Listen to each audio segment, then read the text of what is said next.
When someone needs an ambulance, the last thing most people think about is, will my insurance pay?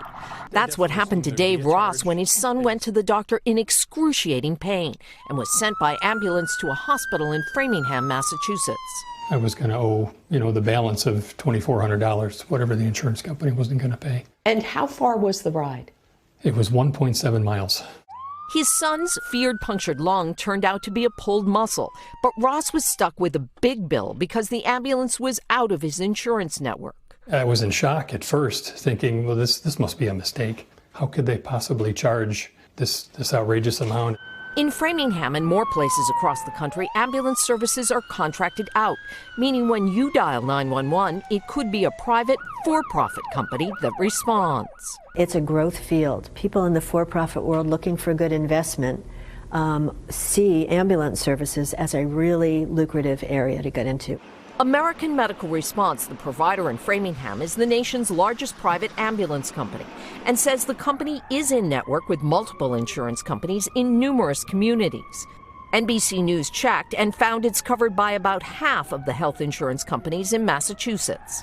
The American Ambulance Association says people like Dave Ross see high bills because government and private insurance often reimburse ambulance services at rates below the cost of providing this care. The bottom line is consumers are stuck in the middle, and we, as patients, as consumers, should not be in that position of putting everything at risk financially just to get the emergency medical care that we need.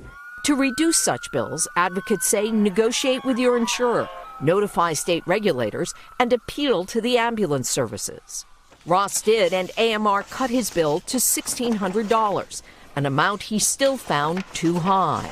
It absolutely doesn't seem fair, but I felt like I really didn't have a leg to stand on. Lester, what's happening here is really a trend that started during the Great Recession, when towns which used to run their own ambulance services, traditionally through the fire department, contracted those services out to save taxpayers money.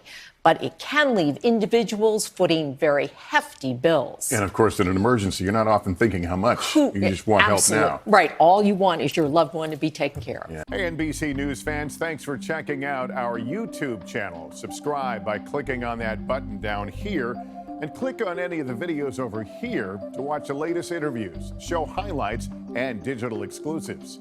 Thanks for watching.